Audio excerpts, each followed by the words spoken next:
JDU Jharkhand में विधानसभा का चुनाव लड़ने वाला है। आज हुई इस बैठक में ये तो स्पष्ट हो गया है कि जेडीयू झारखंड के विधानसभा चुनाव में कूदेगा, लेकिन एनडीए फोल्डर के साथ चुनाव में लड़ाई लड़ने के साथ साथ कौन सी सीटें जेडीयू के खाते में जाएगी, कौन से वैसे उम्मीदवार होंगे, इस पर सस्पेंस अब भी बरकरार है। बैठक में और कौन से विषय रहे जिस पर जेडीयू ने अपने निर्णय को सामने रखा है, रिपोर्ट के जरिए समझते हैं। झारखंड के पुराने विधानसभा भवन में जेडीयू की बैठक हुई। इस बैठक में झारखंड से चुनाव लड़ने का निर्णय लिया गया। बैठक में जेडीयू के कार्यकारी अध्यक्ष संजय झा और झारखंड के प्रभारी अशोक चौधरी उपस्थित थे।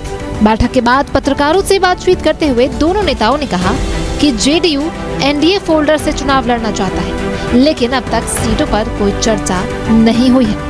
इस मौके पर दोनों नेताओं ने झारखंड सरकार को भी आड़े हाथों लेते हुए कहा कि सरकार हर मोर्चे पर फेल है। आज स्टेट को कहां पे लेकर खड़ा कर दिया? भ्रष्टाचार के नाम पर एक से एक कहानी यहां आता रहता है जो रिपोर्टेड है। तो सरकार का तो स्थिति देख ही रहे हैं, और लोकसभा में भी जो रिजल्ट हुआ वो सामने में। सर पे एक स्पेसिफिक नंबर पूछिएगा वो मैं अभी नहीं बता पाऊंगा, लेकिन पार्टी अपना काम कर रही है, और जब बातचीत होगी तो हम लोग जो हमारे एलाई पार्टनर हैं उनसे डिस्कस करेंगे, लेकिन उनसे ऑलरेडी हमारी बातचीत हो रही है। एनडीए की सरकार बनाना चाहते हैं, एनडीए के साथ रहना चाहते हैं। भारतीय जनता पार्टी के साथ दिल्ली में भी हैं, पटना में भी हैं और रांची में भी रहेंगे। माननीय राष्ट्रीय अध्यक्ष जी ने अपने भाषण के माध्यम से प्रदेश अध्यक्ष को दिया है, उस जिम्मेवारी का भविष्य में हम लोग अनुपालन करेंगे। इस बैठक में कई लोगों ने जेडीयू की सदस्यता ली। पूर्व मंत्री लालचंद के भाई चेतलाल महतो एक बार फिर जेडीयू में लौट आए हैं। इस बैठक में सरयू राय भी शामिल हुए। पत्रकारों से बातचीत करते हुए सरयू राय ने कहा कि वे अपने पुराने सीट से ही विधानसभा का चुनाव लड़ना चाहते हैं, लेकिन वे जेडीयू की नीतियों के अनुसार ही कार्य करेंगे।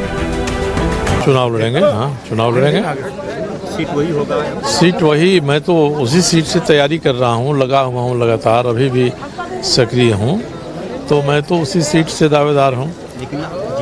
अब बातचीत हो रही है दिल्ली में राष्ट्रीय स्तर पर, क्या निर्णय होता है। जब तक निर्णय नहीं हो जाता है तब तक एनडीए के उम्मीदवार के रूप में अपनी घोषणा करना मुनासिब नहीं है। सर, पिछले 5 साल में आपने बीजेपी एनडीए के साथ जाने का मतलब है? नहीं, बीजेपी के किसी नीति का तो मैंने विरोध नहीं किया है। जदयू हमारा पुराना घर रहा है, और जदयू जो है हम लोग 20 साल से जदयू में ही रहे हैं, और क्षेत्र में जो है जदयू का हम लोग पहचान बनाए हैं पूरे झारखंड में। चुनाव हम सोच के नहीं आए, हम एक सिपाही जदयू का बन के आए हैं, और सिपाही बनकर जो है हम लोग जो है क्षेत्र में काम करेंगे। पूरे दबे कुचले गरीब गुरबों के बीच में जाकर जो है उनकी सम्मान को बढ़ाने का हम लोग काम करेंगे, जागृत करने का काम करेंगे। जी, देर नहीं किया है, पहले से मैं पार्टी में रहा हूँ जदयू में।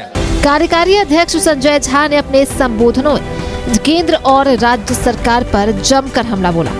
संजय झा ने एक तरफ जहां राहुल गांधी को नासमझ बताया, वहीं तेजस्वी पर भी हमले किए। रांची से कैमरामैन मानस के साथ अजय लाल की रिपोर्ट।